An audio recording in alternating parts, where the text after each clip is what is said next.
The Apollo University, University of Leicester. 35 lakhs fees for 3-year BTech CSE UK.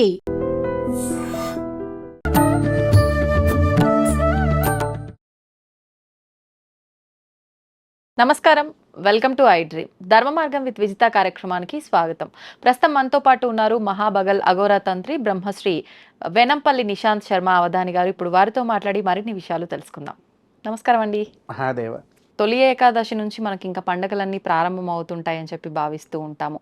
మనకు మామూలుగా మన సనాతన ధర్మంలోనే ఏకాదశికి చాలా గొప్ప ప్రాధాన్యత ఉంది. అందులోనూ తొలి ఏకాదశి అంటే ఇంకా చాలా ప్రాధాన్యమైందిగా భావిస్తూ ఉంటాం. ఆ రోజు నుంచే మనకు చాతుర్మాస దీక్షలు కూడా ప్రారంభం అవుతుంటాయి. వాటి గురించి తెలియజేయండి. చాలామంది అంటారమ్మా, ఏకాదశి రోజున స్వామివారు యోగ నిద్రలోకి వెళ్తున్నారు అని చెప్పేసి అని అంటారు. ఒక విధంగా అది వాస్తవమే, వాస్తవమైతే కాదు. కాకపోతే ఏంటి అని అంటే, శివాయ విష్ణురూపాయ శివరూపాయ విష్ణవే, శివస్య హృదయం విష్ణు, విష్ణోస్య హృదయగం శివ అన్నది శాస్త్రం. ఎప్పటి నుంచి మనకు ఈ తొలి ఏకాదశి నుంచి మొదలుకొని కార్తీక అమావాస్య ఎండయ్యే వరకు, అవునా, ఆషాఢం, భాద్రపదం, ఆశ్వయుజం, కార్తీకం, చాతుర్మాస్యము విన్నారా? ఆ రోజు స్వామివారు యోగాలోకి వెళ్తారు, అంటే ధ్యానంలోకి వెళ్తారు. దీని ముందు ఈ శ్లోకం అందుకే చెప్పా, శివాయ విష్ణు రూపాయ. శివుడు ఈశ్వరుడు ఇద్దరు కలిసి ధ్యానంలో కూర్చుంటారు. శివుడు నిత్యంగా తన మనసులో నామస్మరణ చేసేది అష్టాక్షరీ మంత్రము. నారాయణుడు తన మనసులో నిత్యంగా ఆచరించేది పంచాక్షరీ మంత్రము. అందుకోసమే శివకేశవులు ఒక్కటే అన్నది మన శాస్త్రం, అవునా కాదు? అయితే ఈ స్వామివారు ఇద్దరు కూడా కలిసి ధ్యానంలోకి వెళ్ళిపోతారు. ధ్యానంలోకి వెళ్ళినప్పుడు అప్పుడు ఏం చేస్తారంటే, సాధువులు, యతీశ్వరులు, ఋషి పుంగవులు, ఆఖరికి పశువులు, పక్షులు కూడా చాతుర్మాస్య దీక్షము ఆచరిస్తుంది కార్తీక మాసం వరకు. ఇంకా చదువుకునే విద్యార్థులు ఉన్నారు, మంచి చదువు రావడానికి గురుతత్వ పూజలు కూడా మనకి ఇప్పుడే ప్రారంభమవుతాయి. గురు పౌర్ణమి, వ్యాస పౌర్ణమి, ఒక్కొక్క మాసంలో ఒక్కొక్కటి వస్తుంది, అవునా? మనకు ఈ ఆశ్వేజంలో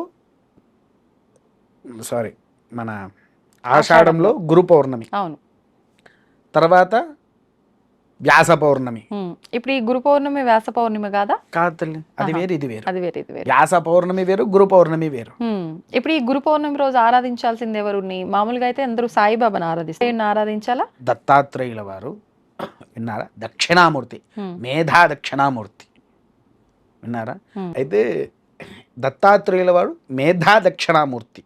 తర్వాత మనము నిత్యంగా చదువు చెప్పే గురువు, మనకు చదువు చెప్పిన గురువు ఆరాధన చేయాలి. అది కూడా ఎలా అంటే తల్లి, గురు పౌర్ణమి రోజున గురుమూర్తులు ఎవరైతే ఉన్నారో ఇంటికి తీసుకువచ్చి గురుపాదుక పూజ అని ఉంటుంది. గురుపాదుక పూజ ఆచరిస్తే అద్భుతమైనటువంటి ఫలితం మనకు వస్తుంది అన్నట్టు. అయితే ఈ చాతుర్మాస్య దీక్ష మనకు ప్రారంభమయ్యేది తొలి ఏకాదశి నుంచి ప్రారంభమవుతుంది.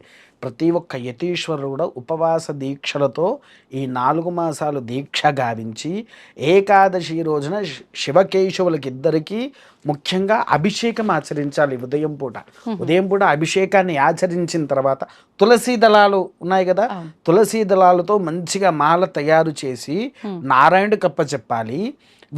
శివుడికేమో బిల్వార్చన చేయించాలి. అది కూడా 1,00,000 బిల్వార్చన అనేటువంటి ఆచరిస్తారు, గుర్తుందా? తెలుసారా తల్లి? ఆ 1,00,000 బిల్వార్చన తొలి ఏకాదశి రోజు చెయ్యాలి. ఈ తొలి ఏకాదశి రోజు సాధ్యమైనంత వరకు ఏ మానవుడైనా సరే ఉపవాసములోనే ఉండాలి. దీనికి ఒక చిన్న కథ చెప్తా అమ్మా. పూర్వము రాముల వారు పరిపాలించేటప్పుడు ఒక బ్రాహ్మణ కుటుంబం ఉండేది. వాళ్ళకు పిల్లవాడు ఉన్నాడు.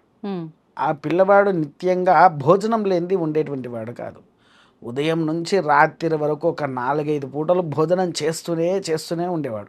వాడికి భోజనం పెట్టలేక తల్లిదండ్రులు ఏం చేశారు, వీడిని తీసుకుపోయి వేద పాఠశాలలో వేస్తే సక్రమంగా తయారవుతాడు అనే ఉద్దేశంతో తీసుకుపోయారు. వేద పాఠశాలలో వేశారు. వేద పాఠశాలలో వేసేటప్పుడు ఈ పిల్లవాడు గురుగారిని అడుగుతున్నాడు, గురుగారు నాకు 3 పూటలు భోజనం పెట్టాలి అని అంటాడు. 3 పూటలు అనగా సరే పెడతా తీయి. ఉదయం పాలు ఉంటాయి, తర్వాత అల్పాహారం ఉంటుంది, మధ్యాహ్నం భోజనం ఉంటుంది, రాత్రి భోజనం ఉంటుంది. ఆ భోజనాన్ని తినేసేయండి సరిపోద్ది అని అన్నాడు. అలా అలా గడిచింది. ఒక రోజున ఏకాదశి వచ్చింది. ఉమ్, ఏకాదశి రోజున ఈ పిల్లవాడు అందరూ అటు ఇటు తిరుగుతున్నారు, పూజలు చేస్తున్నారు. ఎవ్వరేమి కనీసం పాలిస్తా అన్నారు కదా ఉదయం పూట, పాలు లేవు. అల్పాహారం ఉంది, అల్పాహారము లేదు. ఏం చేయాలి, ఎవరిని అడగాలని పోయిండు గురుగారి దగ్గరికి వెళ్ళి, గురుగారండి నాకు ఇవాళ భోజనం లేదు అంటే, భోజనం ఇవ్వాలి ఎందుకు ఉంటుందిరా, ఇవాళ ఏకాదశిరా అంటే, నాకు అవన్నీ ఎందుకు గురుగారు, మీరు ఏం చెప్పారు, నాకు 3 పూటలు భోజనం పెట్టాలి అని అన్నా. మరి నాకు భోజనం పెట్టాలి కదా అంటే, సరేరా నాయన నీకేం కావాలి చెప్పు అంటే, నాకు వంట వండుకోవడానికి సామాన్లు ఇవ్వండి, నేను పోయి వండుకుంటా అంటాడు. సరే పాఠశాలలో వండుకోవద్దు, ఎక్కడికైనా దూరంగా వెళ్ళు, దూరంగా వెళ్ళేసి అక్కడ వంట వండుకో, వంట వండుకొని భగవంతుడికి, రాముల వారికి కానీ ఎవరికైనా భగవంతుడికి నివేదన పెట్టే నువ్వు తినాలిరా అంటాడు. సరే దేవుడికి నివేదన పెట్టాలన్నాడు కదా, పాత్రలు బియ్యం పప్పు ఉప్పులు అవన్నీ తీసుకున్నారు, ఎడ్ల బండిలో వేసుకున్నాడు, వెళ్ళిపోయాడు. వెళ్ళిపోయిన తర్వాత ఒక చెరువు దగ్గరికి వెళ్ళాడు, మంచిగా దాన్ని ఆమర్చుకున్నాడు, వంట ప్రారంభం చేస్తూ వంట వండుకుంటా, రామ రామ రఘురామ రఘుకుల సోమ రణధీర అని పాట పాడుకుంటూ స్వామివారిని ఆహ్వానిస్తున్నాడు. వాడి పాటకు ముగ్ధుడైనటువంటి స్వామివారు వాడి దగ్గరకు వచ్చాడు. ఏం నాన్న ఎందుకు పిలిచావంటే, మా గురుగారు చెప్పారండి మీకు భోజనం పెట్టిన తర్వాతనే నన్ను తినమన్నారు అని చెప్పేసి అన్నాడు. వండింది ఎవరికి? ఒక్కరికే వండాడు. ఒక్కరికే వండిన తర్వాత ఈ యొక్క సామాన్లు తీసుకుపోయి రాముల వారికి వడ్డించారు. రాముల వారు మంచిగా ఉన్నదంతా తినేశారు. ఎండిపోయాడు పిల్లవాడు, వెళ్ళిపోయాడు. ఈ ఆకలితో ఆ రాత్రి అలానే నిద్రించాడు, ఆ కాలాతీతం అయిపోయిందని. మళ్ళీ ఏకాదశి వచ్చింది. గురుగారండి నాకు పోయినసారి ఒక్కరికే ఇచ్చారు సామాన్లు, నాకు ఈసారి ఇద్దరికి ఇవ్వాలి అని అంటాడు.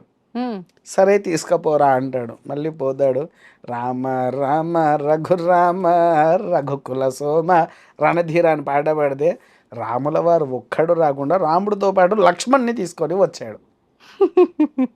రాముడితో పాటు లక్ష్మణ్ని తీసుకొని వచ్చేసేసి ఇద్దరు కూడా కలిసి భోజనం చేస్తే ఇద్దరు వచ్చారా, సరే అని పెట్టేశాడు. పిల్లవాడు ఏమయ్యాడు? ఉపవాసం ఉన్నాడు. అదే రాత్రి ఆకలి మంటతో వెళ్ళి పడుకున్నాడు. మూడోసారి తీసుకువెళ్ళాడు, మళ్ళీ పాట పాడాడు. రాముడు లక్ష్మణుడితో పాటు సీతాదేవి వచ్చింది, ముగ్గురికి కావాలి అని అంటే ముగ్గురు కలిసి భోజనం చేశారు. మళ్ళీ పిల్లవాడు ఉపవాసం. నాలుగోసారి హనుమంతుడు కలిసి వచ్చాడు. ఆరోసారి భరతక్షత్రజ్ఞులు వచ్చారు. ఆఖరిసారి రామరాజ్యం అయోధ్యలో ఉన్న పరివారం మొత్తం దిగింది. ఆఖరిసారి అప్పుడు పిల్లవాడిని అడిగాడు. పిల్లవాడు గురుగారిని మీరు ఇచ్చే నాకు అస్సలు సరిపోవట్లా, ఒక్కరిని పిలుస్తా ఇద్దరు వస్తున్నారు, ఇద్దరు పిలుస్తున్నారు, నలుగురు వస్తున్నారు అని. ఇక ఒక్కరిద్దరు గురుగారికి అసలు ఏంటిది అనేది అర్థం కావట్లా. ఏం చేస్తున్నాడు పిల్లవాడు? సరే ఇప్పుడు నీకు ఎంతది కావాలంటే, 1000 మంది తినే భోజనం కావాలి అని అన్నాడు. సరే తీసుకపో అని అన్నాడు. తీసుకుపోయి వాడు మంచిగా అక్కడ అన్ని ఆమర్చి రాముల వారి పాట పాడగానే అయోధ్య మొత్తం దిగి వచ్చింది. ఒకరు కూరగాయలు కట్ చేస్తున్నారు, రాముల వారేమో వంటలు వండుతున్నారు, సీతాదేవి అన్ని రకాలుగా చూసుకుంటూ ఉంది. అన్ని విధంగా చూస్తూ గురుగారు ఏమనుకున్నారు, అసలు వీడు ఏం చేస్తున్నాడో పోయి చూద్దాం పదా అని పిల్లవాళ్ళందరూ కలిసి అక్కడ కూర్చొని తొంగి చూస్తే రామ పరివారం మొత్తం అక్కడ ఉన్నది.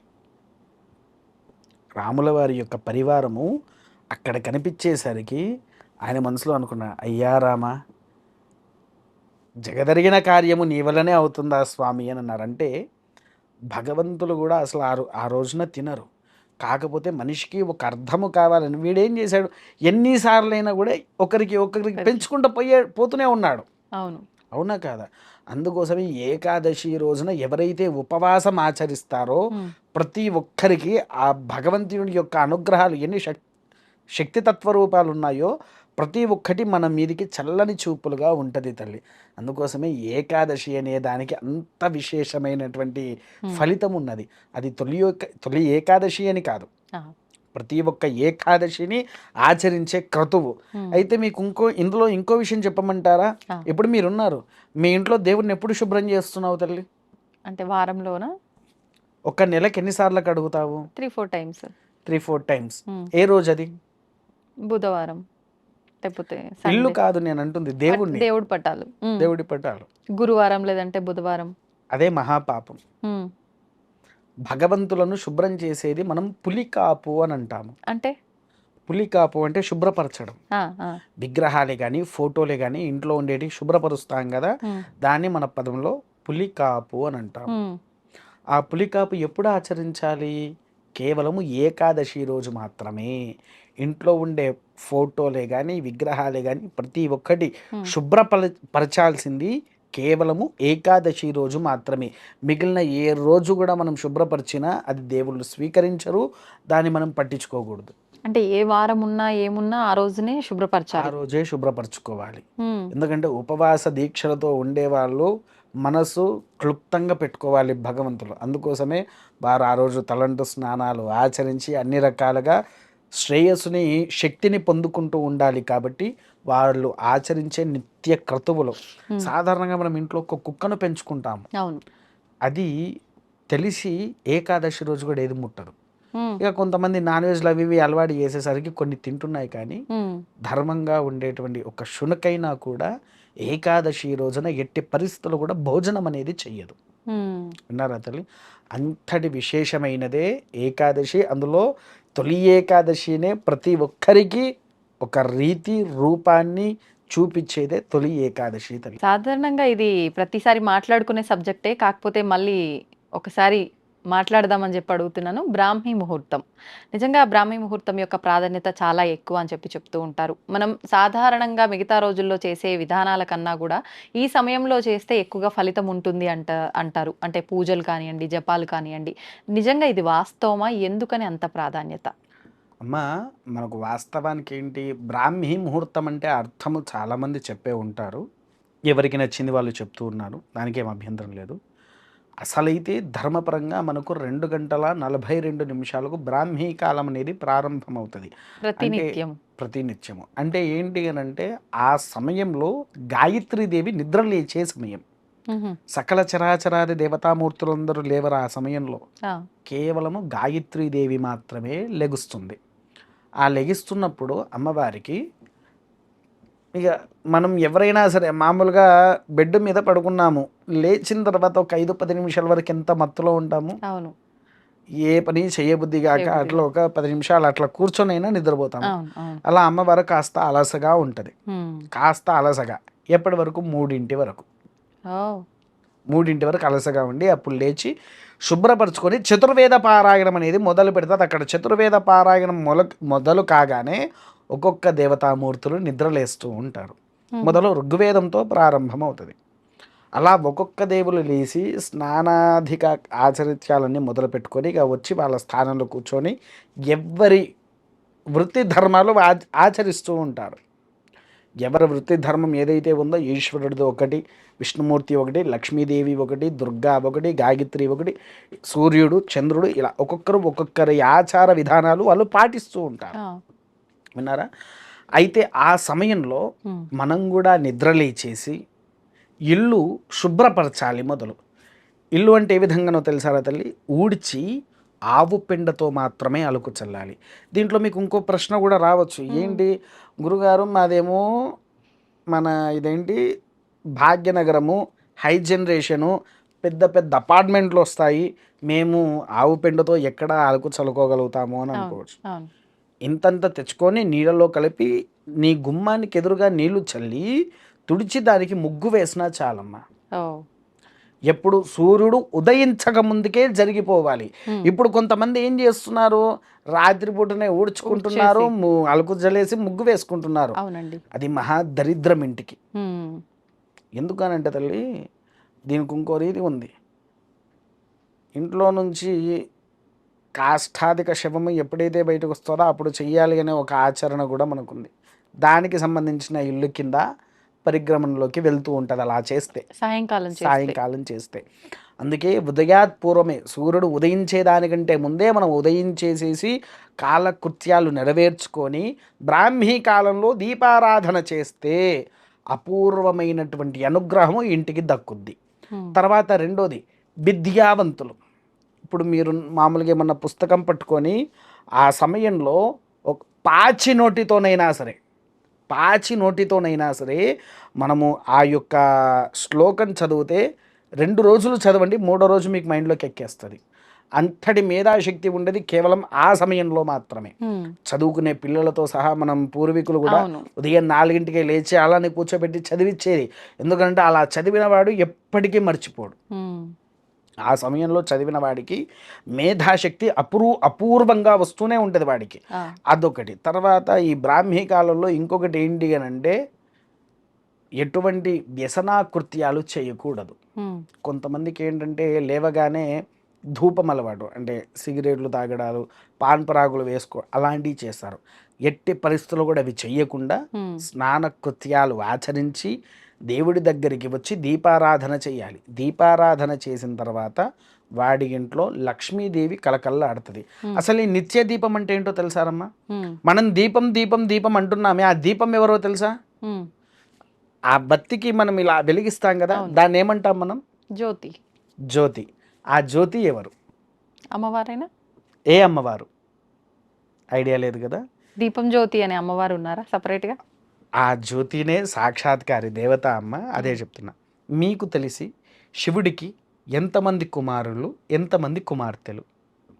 సుబ్రహ్మణ్య స్వామి, ఆ, వినాయకుడు. అంతే. కుమారస్వామి, వినాయకుడు. కుమారస్వామి అన్న సుబ్రహ్మణ్యం అన్న ఒక్కడే. ఉమ్, ఉమ్, వీళ్ళిద్దరేనా? ఉమ్. కాదు తల్లి. ఎల్లమ్మ శివుడి కూతురు అంటారు కాదు. కదా. ఎల్లమ్మ పార్వతీదేవి రూపమే కాదు. ఆ. రేణుకా ఎల్లమ్మ వాళ్ళు కాదు. ఓకే. శివుడికి 3 కుమార్తెలు, 3 కుమారులు. ఓకే. ఎవరండి? మీరు చెప్పిన గణపత, ఉమ్, రెండవది సుబ్రహ్మణ్యమ, హరిహర సుతుడు అయ్యప్ప. అయ్యప్ప. 3 వచ్చారా? ఉమ్, ఇంకా 3. పార్వతీదేవి గర్భంలో జన్మించినటువంటి అశోక సుందరి. అశోక సుందరి. అశోక సుందరి వనదేవత. ఆహా. గర్భం నుంచి జన్మిస్తారా గర్భంలో దేవతల నుంచే కల? పార్వతీదేవి గర్భంలో నుంచి బయటికి వచ్చిందే అశోక సుందరి. ఆ, రెండోది శివుడికి భృగు మహర్షి యొక్క మనసు ద్వారా నుంచి ఉద్భవించింది మానసాదేవి. ఓకే. శివుడికి భృగు మహర్షి యొక్క మనసులో నుంచి ఉద్భవించింది మానసాదేవి. భారతంలో మానసాదేవి గురించి చెప్పబడింది యా, కదా. అవునమ్మా. ఉమ్, తర్వాత జ్యోతి. ఉమ్, ఎక్కడ? ఆయనే మన్మధుణ్ణి ధ్వంసం చేసేటప్పుడు తన యొక్క త్రినేత్రాన్ని వదులుతాడు. వదిలినప్పుడు ఆ కాంతి భూమి మీద పడుతుంది, జ్యోతి రూపకంలో మారింది. ఉమ్, జ్యోతి రూపంలో మారిన తర్వాత ఆమె ఒక మనిషిగా మారి ఉమ్, చిన్న పాప లెక్క శివుడి యొక్క చేతిలోకి వచ్చిపోయింది.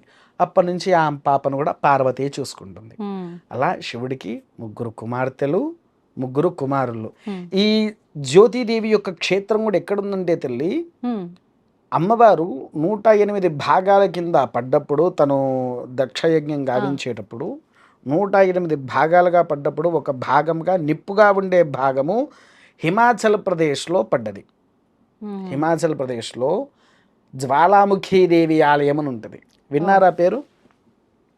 అమ్మవారి నిజరూప దర్శనం కూడా భూగర్భంలో నుంచి వచ్చేటువంటి నిప్పు, ఉమ్, ఉమ్, ఉమ్. జ్యోతి రూపం.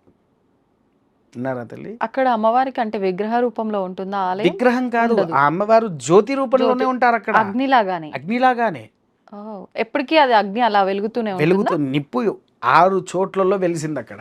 ఆ, ఆ ఆలయంలో 6 చోట్లలో ఉన్నది. మీరు గూగుల్లో కొట్టినా, యూట్యూబ్లో కొట్టినా, ఎలా కొట్టినా జ్వాలాముఖి ఆలయం గురించి మనం వినవచ్చు. ఉమ్, విన్నారా? అంతటి శక్తివంతమైంది. అయితే దీంట్లో ఏంటి అని అంటే, ప్రథమంగా గణపతికి ఒక వరం ఉంది, ప్రథమ పూజుడు అని. అవును. అలానే జ్యోతికి ఒక వరం ఉంది. ఉమ్, నీవు ఎప్పుడైతే ఇలా ఉద్భవించావో, ఏ పూజలు ఆచరించాలన్నా, ఏ వ్రతాన్ని ఆచరించాలన్నా, ఏ దేవాలయంలో మొదలు నువ్వే ఉండాలి అని ఆమెకు వరం ఇచ్చాడు. ప్రథమ పూజుడు గణపతి అయితే ప్రథమ జ్యోతి ఈమెనే. జ్యోతి. సాధ్యం త్రివర్త సంయుక్తము. విన్నారా? ఉమ్, ఆ దీపారాధనని ఎందుకనంటే ఆ జ్యోతి సాక్షాత్కారుడి యొక్క శివుని యొక్క త్రినేత్రంలో నుంచి ఉద్భవించింది కాబట్టి త్రినేత్రారూపధారిగా ఉండేసరికి ఆమెకు అపూర్వ శక్తి, అపూర్వ అనుగ్రహము. మళ్ళీ ఈ జ్యోతి యొక్క కుమారుడే అగ్నిదేవుడు. ఓ, విన్నారా? జ్యోతిదేవి యొక్క కుమారుడే అగ్నిదేవుడు, పంచభూతాల్లో ఒకరు. పంచభూతాల్లో ఒకరు. ఉమ్, అగ్నిదేవుడి భార్య స్వాహాదేవి, ఉమ్, స్వాహ సుధాదేవి. ఉమ్, విన్నారా? ఆ. ఈ త్రినేత్రంలో ఉన్న అగ్నికి అంత చరిత్ర ఉంది. మొదలు పుట్టింది జ్యోతి, రెండవది అగ్నిదేవుడు. అంటే అగ్నిదేవుడు శివుడికి తాత. విన్నారా తల్లి? ఇంత గొప్ప పరిగ్రహం మనకు మన ధర్మంలో ఉంది. కాకపోతే చాలా మందికి తెలియదు కాబట్టి దీపం వెలిగిస్తారు, వదిలేస్తారు. ఆ దీపాన్ని కూడా ఎలా వెలిగించాలంటే మౌనవ్రతేన దీపారాధనం కుర్యాత్ అన్నది శాస్త్రం. అంటే కొంతమంది దీపం వెలిగించి ఇంట్లో అందరితో మాట్లాడుతూ ఉంటారు. అవును. అది ఎట్టి పరిస్థితుల్లో చెయ్యకూడదు తల్లి. 3 వత్తులు కలిపి సాధ్యం త్రివర్త సంయుక్తం. 3 వత్తులు కలిపి వేసి నూనె పోసేసి దీపారాధన చెయ్యాలి. దీపారాధన అది కూడా ఎలా ఉండాలి? ఒక దీపము ఆగ్నేయం వైపు చూడాలి, ఆగ్నేయంలో ఉండే దీపము ఈశాన్యంలో చూడాలి, ఈశాన్యంలో పెట్టిన దీపము ఆగ్నేయానికి చూడాలి. కొంతమంది తూర్పుకి పశ్చిమానికి దేవుడికి ఆపోజిట్ ఫొటోస్లో అలా పెడుతూ ఉంటారు, కానీ అది ఎలా అంటే పెట్టకూడదు. ఇలా రెండు ఒకదానికొకటి ఆపోజిట్ లో ఉండాలా? ఇలా ఉంచాలి. ఆహా. ఇప్పుడు నువ్వు ఉన్న వైపు తూర్పు తల్లి, నువ్వే ఒక దేవుడి ఫోటో అనుకుందాం, విగ్రహం అనుకుందాం, ఏమన్నా అనుకుందాము. నీ ముందు దీపం వెలిగించకూడదు. ఇటు ఒకటే వత్తి ఇటు ఒకటే వత్తి వేసి ఇగో ఇట్లా రావాలి. Okay okay. అర్థమైంది? ఇలా క్రాస్గా ఈ ఆగ్నేయంకి వస్తుంది కదా, ఇది ఆగ్నేయంలో ఉండేది ఈశాన్యం వైపు చూడాలి, ఈ ఈశాన్యంలో ఉండేటువంటిది ఆగ్నేయం వైపు చూడాలి. అలా చూస్తేనే మన ఇంట్లో సకల ధర్మ క్రతువులు అనేటువంటిది మనం ఆచరిస్తాము తల్లి. విన్నావా? అంతటి అమోఘమైనటువంటిదే ఈ దీపంలో ఉండేటువంటి శక్తి. అందుకోసమే మౌనవ్రతంతో దీపారాధన చేసి, దీపారాధన చేసిన తర్వాత దానిపైన కుంకుమతో అలంకరణ చేసి మారుగా ఒక చుక్క నూనె వేయాలి. మళ్ళీ దీపారాధన మనం బత్తి వెలిగించాక కుంకుమతో బొట్టు పెడతాం కదా, కుంకుమతో పెట్టిన తర్వాత మారుగా ఒక చుక్క వేయాలి. చుక్క వేస్తేనే ఆ దీపం భగవంతునికి చెందుద్ది.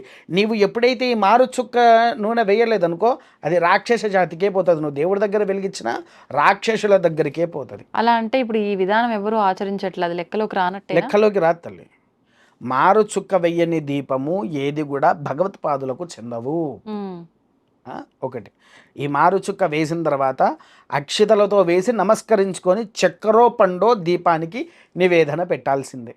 ఇలా పెడితే ఆ ఇంట్లో సర్వంగా అన్ని పనులు, ఇప్పుడు చాలామంది అనుకుంటారు నేను ఏ పని చేసినా విజయం సాధించట్లేదు అని అనుకుంటారు కదా, ఈ ఒక్క పని ఆచరించండి, సకలంగా వారికి అనుకున్నటువంటి రీతిలో విజయం అనేది వాళ్ళకి చేకూరుతుంది. ఇప్పుడు ఈ దీపారాధన చేసేటప్పుడు కూడా ఎన్నో రకాల సందేహాలు, మళ్ళీ ఎటువంటి ఆయిల్ యూజ్ చేయాలి, నెయ్యితో అంటే అందరూ నెయ్యి తెచ్చుకొని చేయలేరు, కొంతమంది నువ్వుల నూనె అంటారు, కొంతమంది దీపారాధనకే సపరేట్గా దొరుకుతుంది ఆయిల్ అదంటారు, రకరకాలుగా చెప్తారు. అసలు ఎటువంటి విధానం ఆచరించాలి? అమ్మ, స్వచ్ఛతరంగా చెప్పాలి అని అంటే మనకు నూనెలు ఉన్నాయి, 108 నూనెలు ఉన్నాయి. ఏ దీపానికైనా శ్రేష్టమైంది నువ్వుల నూనె మాత్రమే. ఏ దీపానికైనా శ్రేష్టమైంది నువ్వుల నూనె. కాకపోతే ఒక్క విషయం ఏంటంటే, దేవాలయంలో మన ఇంట్లో అంటే దేవుడి దగ్గర నిత్యంగా వెలిగించేటువంటి దీపాన్ని వెలిగించి ఆర్థిక సమస్యల కోసం ఉంటారు, ఆరోగ్య సమస్యల కోసం ఉంటారు. ఒక్కొక్క సమస్యకు ఒక్కొక్కటువంటి నియమమైనటువంటి దీపం ఉంది. మీరు ఎప్పుడైనా గంధపు నూనె విన్నారా తల్లి? గంధపు నూనె కనీసం చూసారా? చూడటం కూడా. నేను ఎప్పుడైనా చూపిస్తాను. మొన్న మీ ఇంకో ఛానల్ ఉంది కదా, వారు మా దేవాలయానికి వచ్చినప్పుడు గంధపు నూనె కూడా చూపించే వాళ్ళకు. ఎందుకనంటే మా ఆలయంలో శ్యామలాదేవికి ఒంటికి రాసేటువంటి నూనె ఏదైతే ఉందో అది గంధపు నూనెతోనే ఒంటికి రాస్తాము.